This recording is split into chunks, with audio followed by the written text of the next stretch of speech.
നമസ്കാരം. നരച്ച മുടിയെക്കുറിച്ചുള്ള കൺഫ്യൂഷനുകൾക്കെല്ലാം ഒരു ഫുൾ സ്റ്റോപ്പ് ഇടാൻ സമയമായി.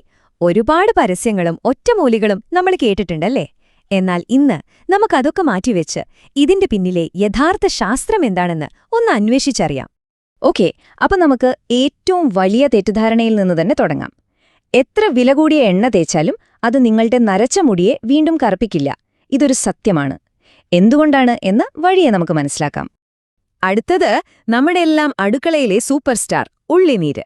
ഇത് മുടിക്ക് നിറം കൊടുക്കുന്ന കോശങ്ങളെ വീണ്ടും പ്രവർത്തിപ്പിക്കും എന്നൊക്കെ പലരും പറയാറുണ്ട്. പക്ഷേ സത്യം പറഞ്ഞാൽ ഇതിന് ശാസ്ത്രീയമായി യാതൊരു തെളിവുമില്ല. പിന്നെ ഇതരം പരസ്യങ്ങൾ, 1 മാസം കൊണ്ട് നരയെ പൂർണ്ണമായി മാറ്റാമെന്നൊക്കെ, ഇതൊക്കെ വെറും മാർക്കറ്റിംഗ് തന്ത്രങ്ങൾ മാത്രമാണ്. അപ്പൊ ഈ കെട്ടുകഥകളൊക്കെ നിർത്തിയിട്ട് എന്താണ് മുടിക്കുള്ളിൽ ശരിക്കും സംഭവിക്കുന്നതെന്ന് നോക്കിയാലോ? അപ്പൊ നമ്മൾ പുറമേ തേക്കുന്ന എണ്ണകളോ ജ്യൂസുകളോ അല്ല പ്രശ്നപരിഹാരമെന്ന് മനസ്സിലാക്കി. യഥാർത്ഥ കാരണം കണ്ടെത്തണമെങ്കിൽ നമുക്ക് മുടിയുടെ വളരെ ഉള്ളിലേക്ക്, അതിന്റെ വേരുകളിലേക്ക് തന്നെ പോകണം. നമ്മുടെ ശരിക്കുള്ള അന്വേഷണം ഇവിടെയാണ് തുടങ്ങുന്നത്. ഇതാണ് നമ്മുടെ കഥയിലെ ഏറ്റവും പ്രധാനപ്പെട്ട ആള്, മെലനോസൈറ്റുകൾ. സിമ്പിളായി പറഞ്ഞ ഓരോ മുടിയുടെയും വേരിലുള്ള ഒരു കുഞ്ഞൻ പെയിന്റ് ഫാക്ടറി. ഈ ഫാക്ടറിയാണ് മെലാനിൻ എന്ന കറുത്ത പെയിന്റ് ഉണ്ടാക്കുന്നത്. ഈ ഫാക്ടറി പണിമുടക്കുമ്പോഴാണ് മുടി വെള്ള നിറത്തിൽ, അതായത് നരച്ച് പുറത്തേക്ക് വരുന്നത്. അപ്പോ ഈ പെയിന്റ് ഫാക്ടറികൾക്ക് എന്തു പറ്റിയാണ് പണിമുടക്കുന്നത്? ഒരു പ്രധാന കാരണം ഓക്സിഡേറ്റീവ് സ്ട്രെസ് ആണ്. നമ്മുടെ ശരീരത്തിൽ സ്വാഭാവികമായി ഉണ്ടാകുന്ന ഹൈഡ്രജൻ പെറോക്സൈഡ് എന്നൊരു കെമിക്കലുണ്ട്. ഇതിന്റെ അളവ് കൂടുമ്പോൾ അത് ഈ മെലനോസൈറ്റുകളെ കേടുവരുത്തും. സിമ്പിളായി പറഞ്ഞാൽ ഈ ഫാക്ടറികളെ തുരുമ്പെടുപ്പിക്കും പോലെ. അതോടെ പെയിന്റ് ഉൽപ്പാദനം നിൽക്കും, മുടി നരയ്ക്കും. അപ്പോ കാര്യം വ്യക്തമാണല്ലോ അല്ലേ? നരയ്ക്ക് ഒരൊറ്റ കാരണമല്ല. ഇതിൽ ഏറ്റവും പ്രധാനം നമ്മുടെ ജീനുകളാണ്, അതായത് പാരമ്പര്യം. അതുകൂടാതെ ഓക്സിഡേറ്റീവ് സ്ട്രെസ്, ചില പോഷകങ്ങളുടെ കുറവ്, ഹോർമോൺ പ്രശ്നങ്ങൾ, ഇങ്ങനെ പല കാര്യങ്ങൾ ഒരുമിച്ച് വരുമ്പോഴാണ് പലപ്പോഴും മുടി നരയ്ക്കുന്നത്. എല്ലാ നരയും ഒരുപോലെയല്ല. ഓരോരുത്തരിലും അതിന്റെ കാരണം വ്യത്യസ്തമായിരിക്കും. അതുകൊണ്ട് തന്നെ എല്ലാവർക്കും ഒരേ ട്രീറ്റ്മെന്റ് ഫലം ചെയ്യണമെന്നില്ല. ശരിയായ പരിഹാരം കണ്ടെത്തണമെങ്കിൽ ആദ്യം നിങ്ങളുടെ നര ഏത് ടൈപ്പാണെന്ന് തിരിച്ചറിയണം. ഇതാണ് ഏറ്റവും പ്രധാനപ്പെട്ട സ്റ്റെപ്പ്. ഈ ടേബിൾ വളരെ പ്രധാനപ്പെട്ടതാണ്. ശ്രദ്ധിച്ചു നോക്കൂ. നിങ്ങളുടെ നര ഏത് കാറ്റഗറിയിലാണെന്ന് മനസ്സിലാക്കാൻ ശ്രമിക്കുക.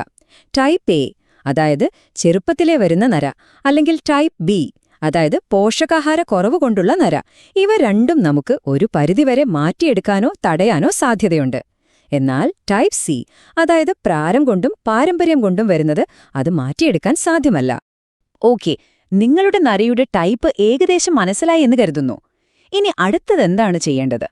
ഏതെങ്കിലും ട്രീറ്റ്മെന്റിനെക്കുറിച്ച് ചിന്തിക്കുന്നതിന് മുൻപ് നിങ്ങൾ തീർച്ചയായും ചെയ്യേണ്ട, ഒരു കാരണവശാലും ഒഴിവാക്കാൻ പാടില്ലാത്തൊരു കാര്യമുണ്ട്. ഇത് ചെയ്യാതെ വേറെന്ത് ചെയ്തിട്ടും ഒരു കാര്യവുമില്ല. ഏതെങ്കിലും എണ്ണയോ മരുന്നോ പരീക്ഷിക്കുന്നതിനു മുൻപ് ഈ ടെസ്റ്റുകൾ ചെയ്യുക. പലപ്പോഴും പ്രശ്നം പുറമേ അല്ല, നമ്മുടെ ശരീരത്തിന്റെ ഉള്ളിലാണ്. വിറ്റമിൻ B12ന്റെ കുറവോ അയൺ കുറവോ അല്ലെങ്കിൽ തൈറോയ്ഡ് പ്രശ്നങ്ങളോ ആകാം നിങ്ങളുടെ നരയ്ക്ക് കാരണം. ഒരു ഡോക്ടറെ കണ്ട് ഈ ടെസ്റ്റുകൾ ചെയ്യേണ്ടത് വളരെ അത്യാവശ്യമാണ്. ഈ കണക്ക് കണ്ടോ? 70% ചെറുപ്പത്തിലേ നരയ്ക്കുന്ന പലരുടെയും പ്രശ്നം വിറ്റമിൻ B12ന്റെ കുറവ് മാത്രമായിരിക്കാം. ഇതെത്രത്തോളം പ്രധാനപ്പെട്ട ഒരു കാര്യമാണെന്ന് ഇതിൽ നിന്ന് വ്യക്തമാണല്ലോ. ഒരുപക്ഷെ നിങ്ങളുടെ പ്രശ്നത്തിന്റെ ഉത്തരം ആ ഒരൊറ്റ ബ്ലഡ് ടെസ്റ്റിൽ ഉണ്ടാകാം. കാരണം കണ്ടെത്തിയാൽ പിന്നെ പരിഹാരത്തിലേക്ക് കിടക്കാമല്ലോ. അപ്പോ എന്തൊക്കെയാണ് ശരിക്കും വർക്കാവുന്ന കാര്യങ്ങൾ? ഇനി നമ്മൾ സംസാരിക്കുന്നത് മിഥ്യാധാരണകളെക്കുറിച്ചല്ല, ശാസ്ത്രീയമായി ചെയ്യാൻ കഴിയുന്ന കാര്യങ്ങളെക്കുറിച്ചാണ്. പക്ഷെ ഒരു കാര്യം മറക്കരുത്, എല്ലാത്തിനും അതിൻ്റെതായ പരിമിതികളുണ്ട്. സപ്ലിമെന്റുകളെക്കുറിച്ച് ഒരു വലിയ തെറ്റിദ്ധാരണയുണ്ട്. ഇതൊരു മാന്ത്രിക ഗുളികയല്ല. നിങ്ങളുടെ ബ്ലഡ് ടെസ്റ്റിൽ വിറ്റമിൻ B12ന്റെയോ അയണിന്റെയോ കുറവുണ്ടെന്ന് കണ്ടെത്തിയാൽ ആ കുറവ് നികത്താൻ മാത്രമേ സപ്ലിമെന്റുകൾക്ക് കഴിയൂ. അല്ലാതെ പാരമ്പര്യമായി വരുന്ന നര മാറ്റാനോ നശിച്ചുപോയ പെയിന്റ് ഫാക്ടറികളെ പുനരുജ്ജീവിപ്പിക്കാനോ ഇവയ്ക്ക് കഴിയില്ല. ആന്റി ഓക്സിഡന്റുകളുടെ റോൾ ഒരു ഡിഫൻസ് പോലെയാണ്. നമ്മൾ നേരത്തെ പറഞ്ഞില്ലേ, ഹൈഡ്രജൻ പെറോക്സൈഡ് നമ്മുടെ പെയിന്റ് ഫാക്ടറികളെ നശിപ്പിക്കുമെന്ന്. ആ നാശനഷ്ടത്തിന്റെ വേഗത കുറയ്ക്കാൻ കാറ്റലേസ്, വിറ്റമിൻ സി, ഇ പോലുള്ള ആന്റി ഓക്സിഡന്റുകൾക്കൊരു പക്ഷേ കഴിഞ്ഞേക്കാം. ഇത് നരയുടെ വേഗത കുറച്ചേക്കാം, പക്ഷേ നരച്ച മുടിയെ കറുപ്പിക്കില്ല. മിനോക്സിഡിലിനെക്കുറിച്ച് പലവർക്കും സംശയമുണ്ട്. ഇത് നര മാറ്റുമോ? ഇല്ല, ഇത് മുടിയുടെ നിറം മാറ്റില്ല. പക്ഷേ കറുത്ത മുടികൾക്ക് കുറച്ചുകൂടി കട്ടിവെപ്പിക്കാൻ സഹായിച്ചേക്കാം. അപ്പോൾ നരച്ച മുടികൾക്കിടയിൽ കറുത്ത മുടികൾക്ക് നല്ല കട്ടിയുണ്ടെങ്കിൽ നര അത്ര പെട്ടെന്ന് എടുത്തു കാണിക്കില്ല. അത്രമാത്രം. ഡയറ്റ് തീർച്ചയായും പ്രധാനമാണ്.